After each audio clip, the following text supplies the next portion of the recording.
Good afternoon, everyone. Thanks for coming to today's workshop. Today's workshop is how to become certified. My name is Francisco Nunez, and I'm a certification officer. I'm one of the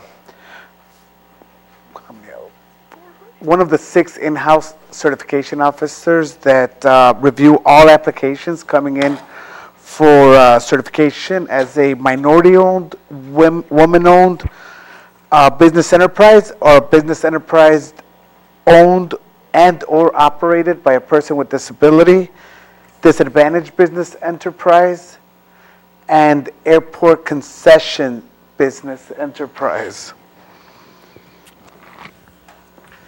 So we're going to get started.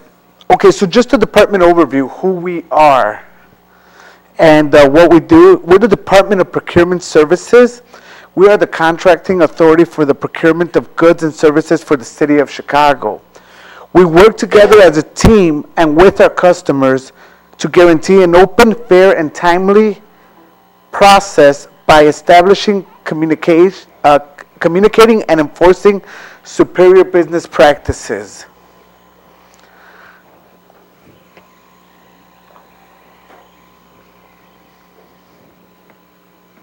Okay, so additionally,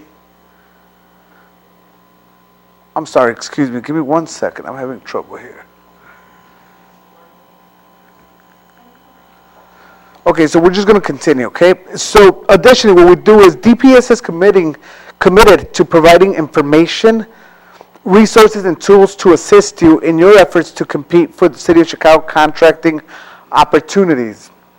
We also accept the new applications for certification, which is the reason why you're here and what I'm going to talk to you more about, as well as accepting the annual recertifications, which we call no change affidavits.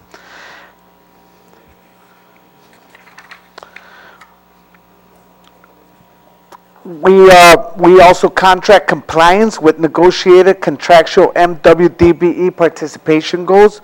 We set standards for contracts participation for MWDBE as well as DBE and ACDBE contracts.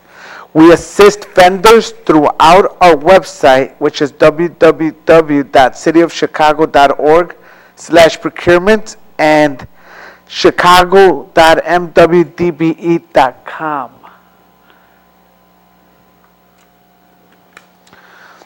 Okay, so I mentioned them briefly earlier, but we do have 5 programs that we certify. First one being minority-owned business enterprise. We refer to as MBE. A women-owned business enterprise referred to as WBE. Business owned by people with disabilities. It could be either owned or operated by a person with disability.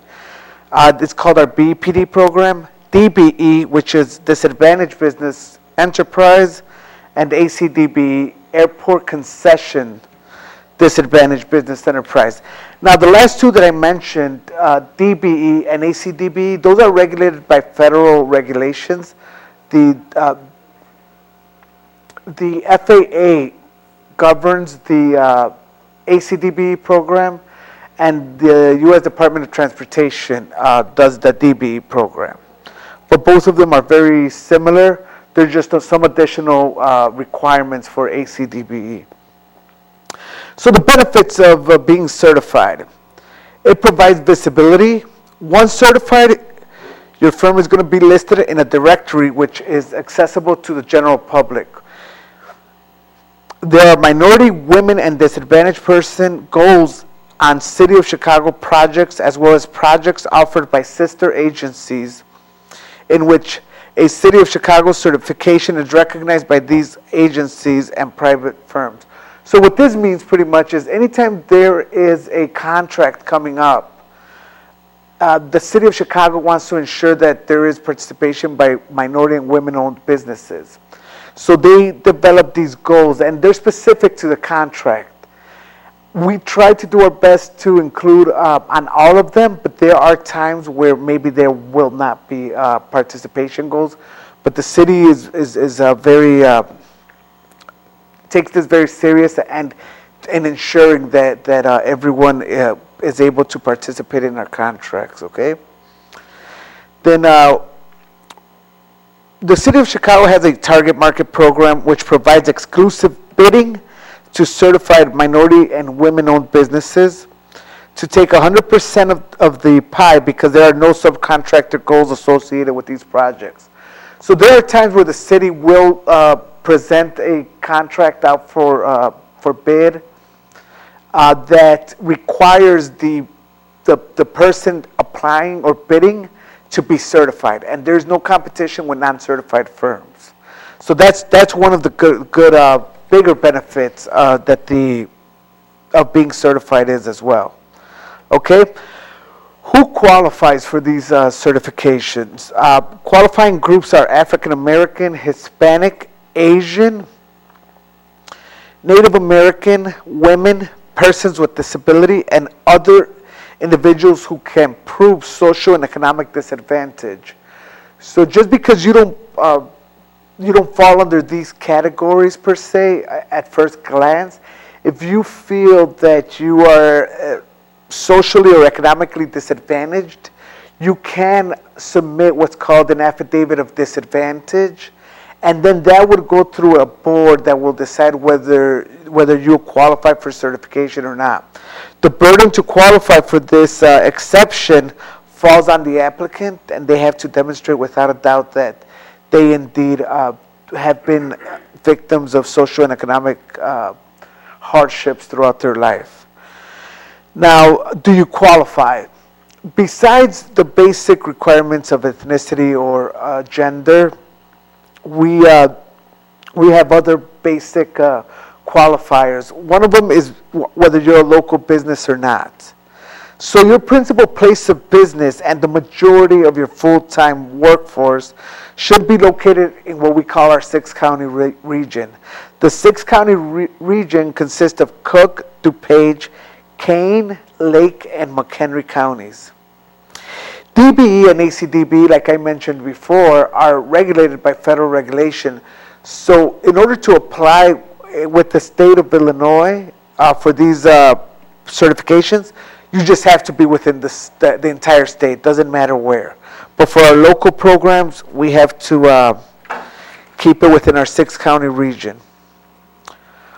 Additionally to that, 51% of the company has to be owned, controlled, and managed by a minority, woman, or persons with disability, or socially and or economically disadvantaged individual. So pretty much the qualifying member, that the person that makes the company qualify for the program has to be in charge. They have to be in charge of the day-to-day operations. They have to have the knowledge. They have to have the experience to do this type of work. Okay, this is this is one of the most important things, and one of the main reasons when people get denied is because, in sense, they don't hold the expertise or the knowledge or the experience to do the type of work that they're seeking certification in. Now, we also have size limit standards. So for an MBE and WBE, you must not be what we consider an established business. Gross receipts must not exceed 37.3 million averaged over 3 years. This is for non-construction companies. So if you're applying for codes and trying to certify in areas that do not relate to construction, the site standard is 37.3, and that is generic across the board. Now, if you are a construction company seeking certification in construction areas, then you fall under the SBA size standards. And those differ depending on the industry or the actual code that you're seeking certification in. DBE certification, it's a standard 22.4 million or the SBA site standard, whichever is less, applies. ACDBE, the only number that matters is 52.47 million. For most firms, there are some exceptions, but those exceptions are far few and in between.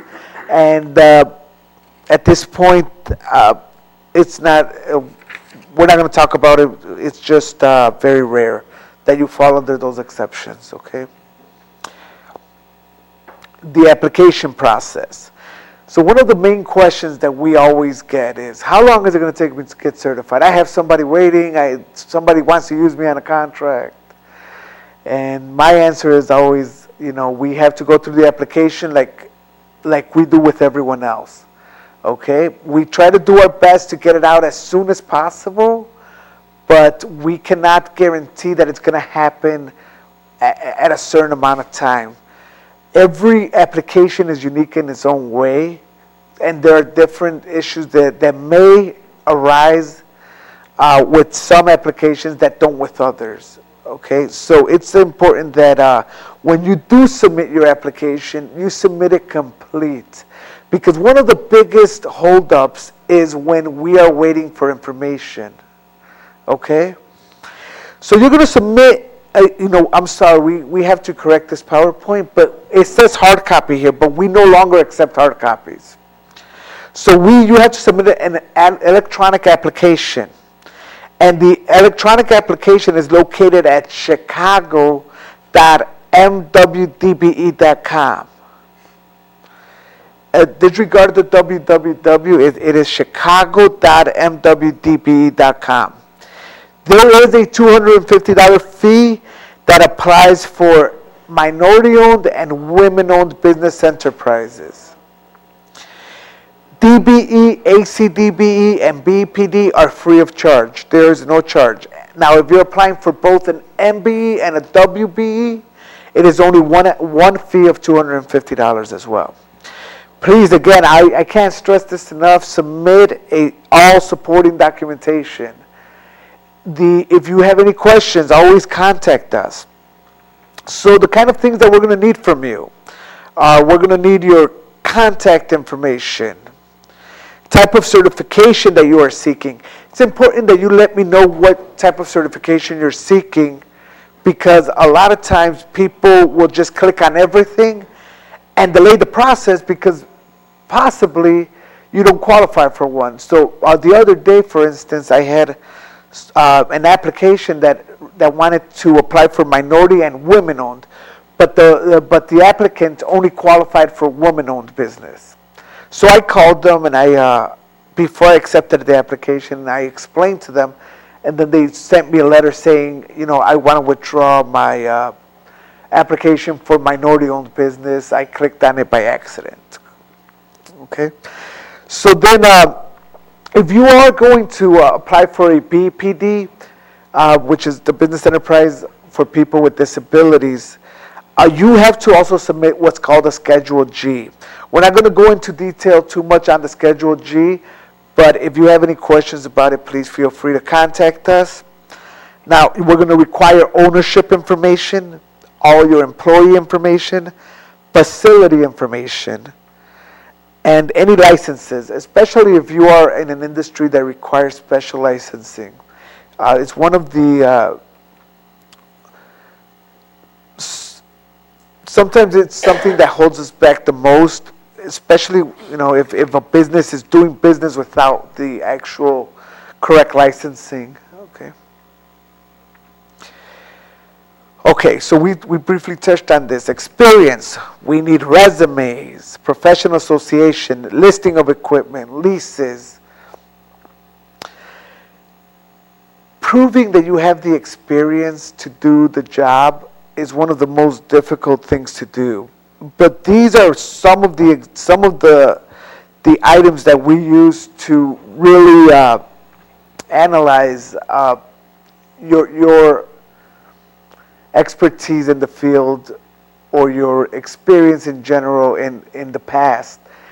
When you submit your resume, we analyze it. A lot of times we get resumes from people who have worked with firms that are already certified. So there are contacts that we have, we verify. We have to do our due diligence to make sure that everything's accurate. For your benefit and our benefit as well. Professional associations. If you're in one of the other things, listing of equipment. How much equipment do you actually own? Now, granted, the equipment it could be challenging to obtain equipment at times. So, for instance, if you're in industry where it is normal to rent out equipment based on the projects that you have, we understand that as well. So lease agreements work as well. We understand that not all either small businesses or startups can afford to get all the equipment that they need in order to get into business from the get-go, okay? Contract information. This is another way we're going to figure out whether you can do the work you say you want to do. We want to see what kind of contracts you have had in the past, okay? We want to see, did you actually get paid for these contracts? Do you have the invoices, purchase orders, canceled checks, proving that you indeed actually performed the work that you say you did? This is going to really help us determine, again, the expertise and the type of background you have. So there are many ways you can form your company, but the ones that qualify for our program, you could be a sole proprietor, which typically means it's owned by only one person and has no legal existence apart from the person, him or herself. But you must submit an assumed name certificate if you are a sole proprietor. You can have the general partnership where you have 2 or more people going to business, and everything is regulated by a partnership agreement. You can have a limited partnership. Limited partnerships are more like stakeholders in a corporation. They are liable for the debts. They're not liable for the debts beyond their own contribution. Assumed name certification or certificate of limited a certification of limited partnership will suffice in this type of organization. Then you have a corporation, right? A corporation is treated as an entity completely separate from its shareholders. It allows others to invest in the business without being liable for the debts of that business. Now, when you are a corporation, you have to register with the state. And if you are registered with the state, your business must be in good standings. You must provide us with the articles of incorporation, certificate of incorporation, bylaws of the corporation, copies of all stock certificate that has been issued, and the minutes of meeting minutes of the corporation. Without this information, you will not be able to be certified. You also have the limited liability company, which is a partnership that usually has a or more managing partners or just all partners. But for this type of formation, you also have to have your articles of establishment. Yeah, I believe so. Articles of establishment. You're going to have a operating agreement, especially if you're not a single member LLC. We definitely need an operating agreement. We're going to you got to also make sure that you're in good standings when it comes to this type of formation. Okay. Now there are a few industries that require us to do site visits. So any construction company that is seeking certification will receive a site visit from an officer or an affiliate or somebody that works with the officer. If you're a supplier, same thing. Trucking firm and manufacturing. If you're a manufacturer, we will definitely have to go do a site visit on your property. Make sure you have everything that's needed to do the work. Okay, but let's talk a little bit about suppliers. Suppliers is a very, very touchy issue with certification. So according to what the city of Chicago defines a supplier as, is a supplier must be a regular dealer, which is a firm that owns, operates, or maintains a store, warehouse, or other establishment in which materials, supplies, articles, or equipment are bought, kept in stock, and regularly sold or leased to the public in usual course of business. Okay? Now we're going to talk about a distributor.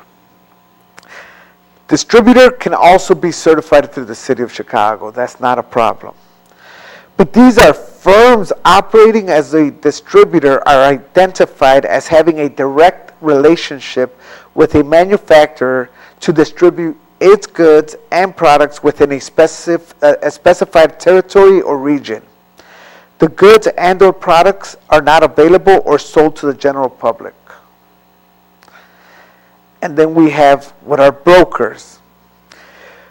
Firms acting as brokers are not eligible for certification as an MBE or WBE. So if you're a broker, you cannot be certified as a WBE or MBE. Now, a broker, according to the City of Chicago, is a person or entity that fills orders by purchasing or receiving supplies from a third-party supplier rather than out of its own existing inventory and provides no substantial service other than acting as a conduit between his or her supplier and his or her customer. That's what we consider to be a broker. Okay? So if you call me to order electric supplies and then I call Granger and I say, Granger, I need these electric supplies, please ship them to my customer, that's a broker. You cannot be certified.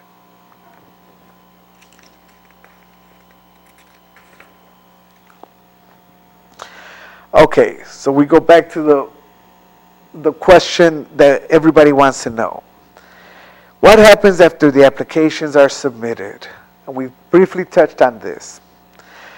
The process can take approximately 60 to 90 days from the day we receive all documents. So again, that's why it's very important that when you submit your application, you submit everything you need.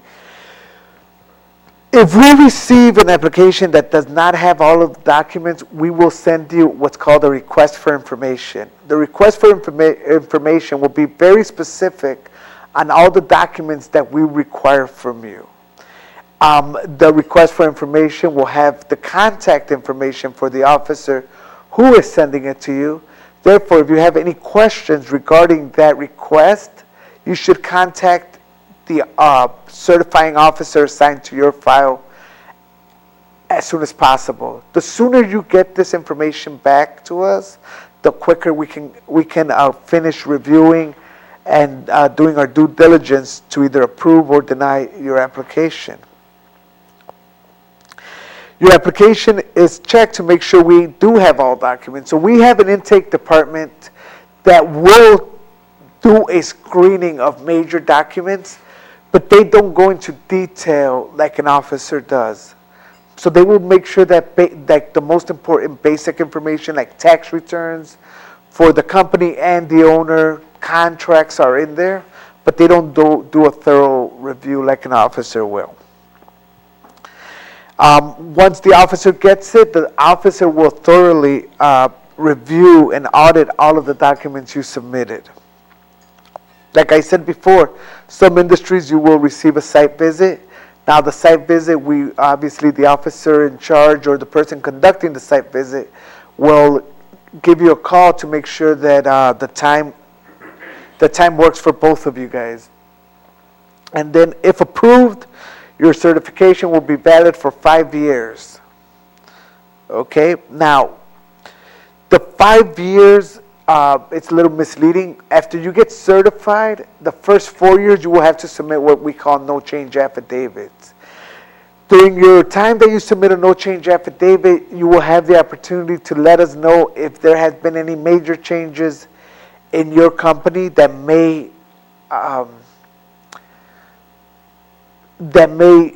compromise or may change your eligibility status with the certification.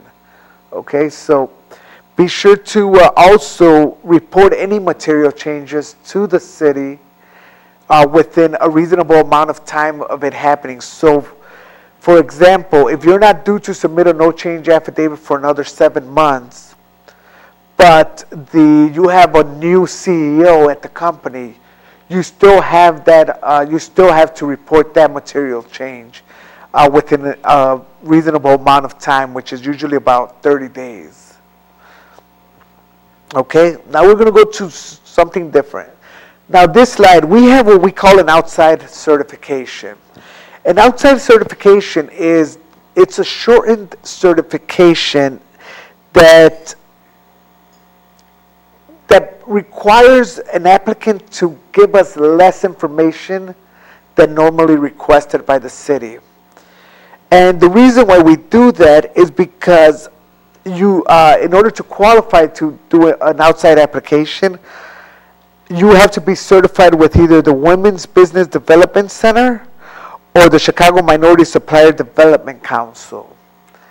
So what we're doing is we're verifying that you do qualify for our program based on our basic requirements, and we are trusting that these two organizations did their due diligence to make sure that you, as the owner or the qualifying member, have the expertise and the knowledge to perform the work. Now, with that being said, at this moment, the Women's Business Development Center certification is suspended for now. Okay, we are working with the WBDC as we speak to renew our contract. Okay, so we are currently not accepting outside certifications for the WBDC, but we do expect to accept them in the future as soon as we renew our contracts. Okay.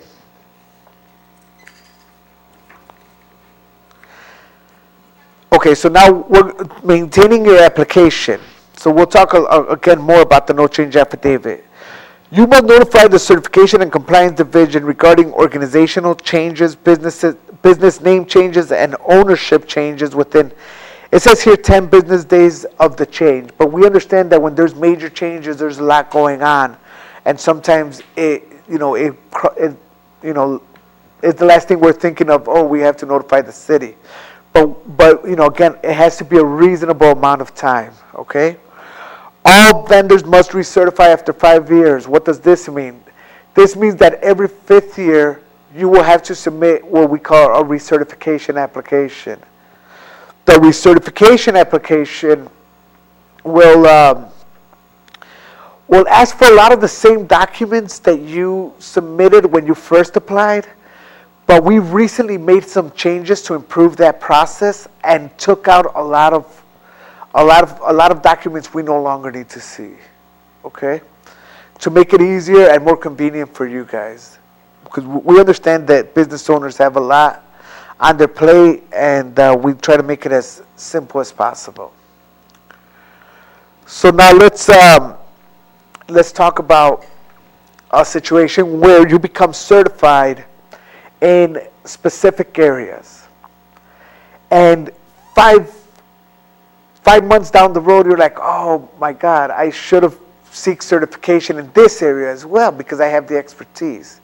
There's no need to worry. You can submit what we call an expansion request.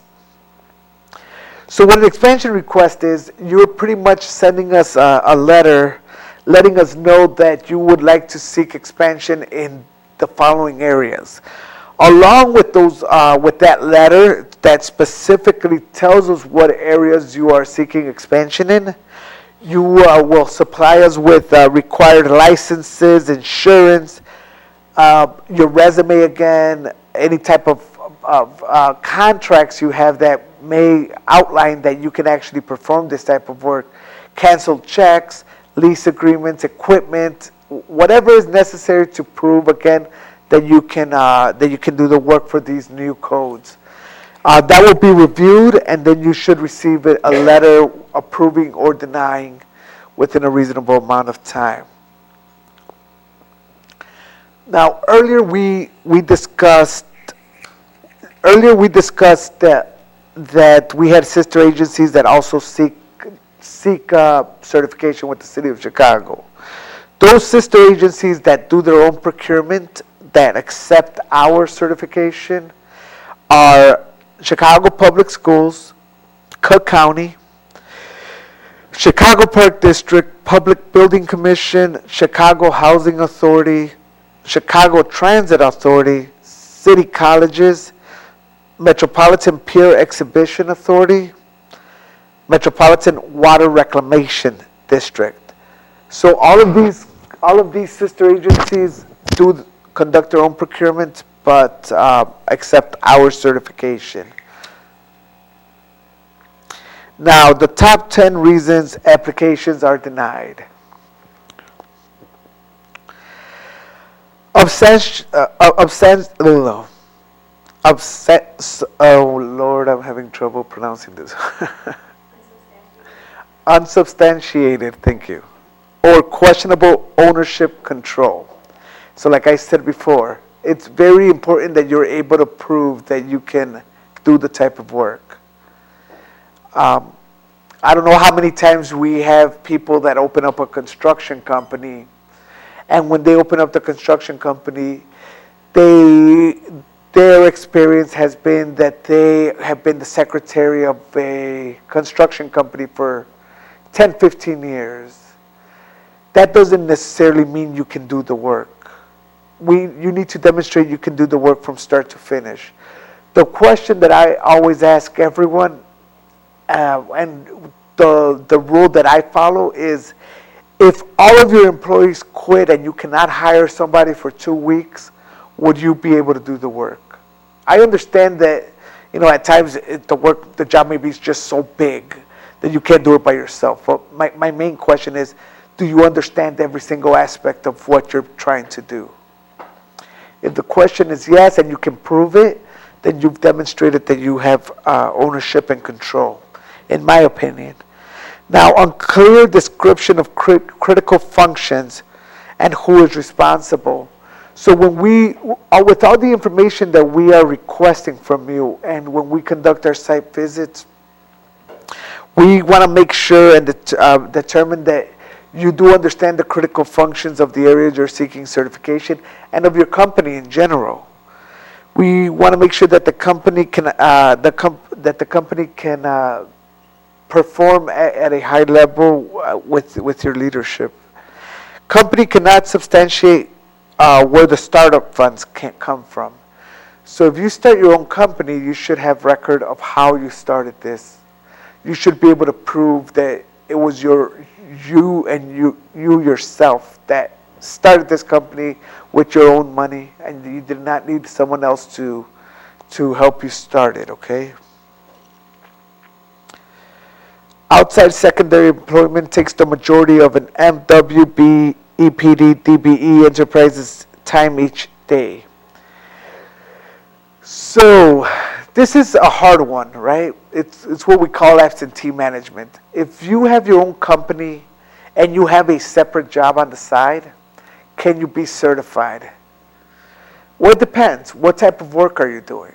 If I have a carpentry business and I'm also a union carpenter working for a different company from 7 to 5 every day, when do I have time to run my company? So, but now, if I have a marketing or an IT consulting firm and I have a full-time job doing IT at a company, I can easily make the argument, right, that, well, I do my IT consulting after hours. After I get out of my regular job, I meet my clients. That's fairly acceptable, right? So it all depends on the industry that you're seeking certification in. Now, the company is not located within the 6-county region. Now, that one, a lot of people try to challenge that rule.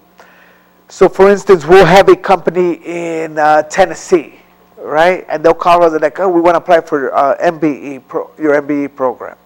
Say, but, well, where are you located? Well, we're in Tennessee. I'm like, okay, well, you don't qualify for the program because you have to be located in the city of Chicago.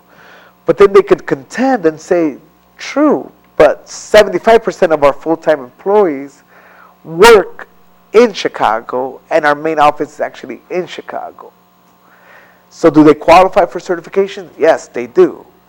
Now, if they say, well, we have 5 contractors that work out of Chicago, and we have 7 people that work in our main office down in Tennessee, then they are not. They don't qualify.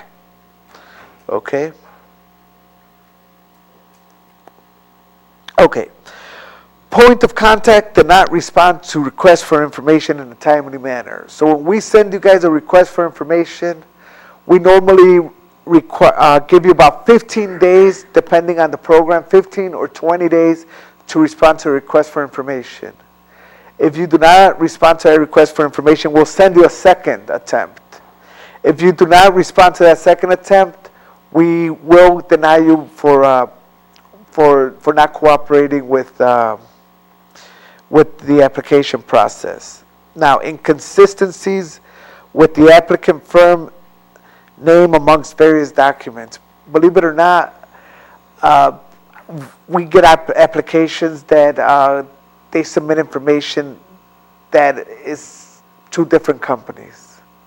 You know, I've had an application where I received a mixture of documents to make a complete application. One of them was for an LLC and one of them was for a corporation. Same exact name, but one of them was a limited liability company and the other one was a corporation. So that will definitely be an automatic denial. Problems with contracts missing and complete, not signed, executed, or by qualified owner, or no correspondence proof of payment. So remember that getting the contracts is one of the most important, one of the easiest and best ways to prove that you can actually perform the work. Now, we have received contracts in the past that may seem legit, but then they can provide us the canceled check proving that they actually received payment for the work that they conducted. So that will lead to a denial. Required documents are not attached, or no explanation is given to why the documents are not available. So there will be times that during the application process, some of the documents will not be available. So for instance, we require 3 years of corporate tax returns. If you started your business last year, you will only have 1 year. So that's very understandable. But if there is no valid reason why you're not supplying the information that we're requesting, you will be denied. And again, the 3 years of tax returns were not submitted. That's one of it's very important that you submit your tax returns, both personal and corporation. So those are the 10 main reasons why people get denied. Now, if you have any questions, you can always come visit us. We're in City Hall, 121 North LaSalle, room 806, or you can just call our general line, which is 312-744-4900. No, if you press 1, that will lead you to our certification department. Whoever answers will be more than qualified to answer any of your questions. And if for some reason they cannot, they will definitely make sure you get to someone that can. You can also contact your assist agencies, whoever you are working with. And they can help you get to the bottom of whatever question you may have. Okay, so now that concludes the PowerPoint presentation. But now we will start the questions that you guys may have. Any questions? 1 or 2.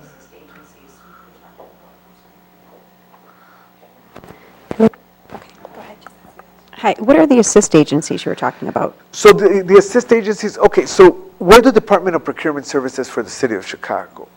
So like I said in the beginning, we procure all services for the city. But we do have some city agencies that do their own procurement, such as CPS, CTA, Water Reclamation District, the CHA. They all do their own procurement. So if you're going to be a subcontractor or a contractor on one of their projects or orders that they may have, they may require you to have certification. So if that is the case, you can always call them and for specifics, and they'll be able to point you in the right direction. And then if you have to call us, definitely give us a call.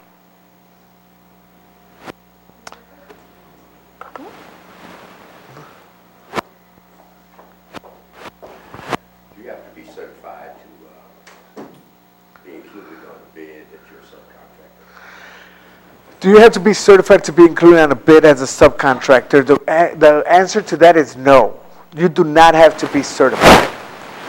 But the beauty about being certified is that most contracts, most city contracts have diversity goals.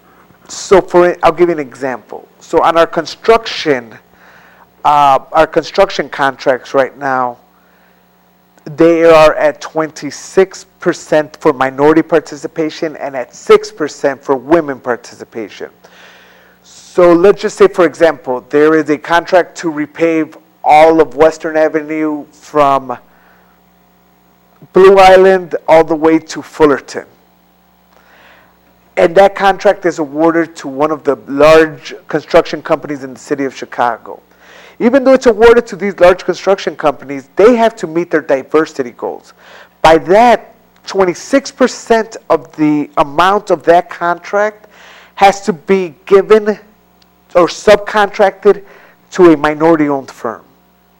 And 6 of that has to be contracted to a woman-owned firm.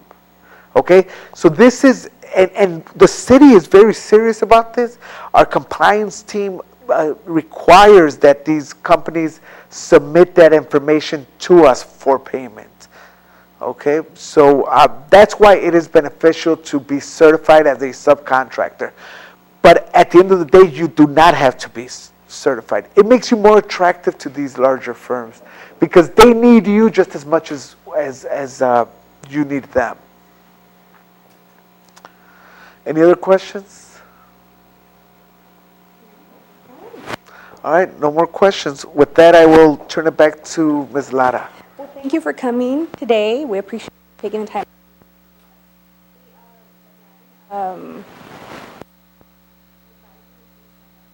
Opportunity list that we have out there. Those are the current bid opportunities that are advertised.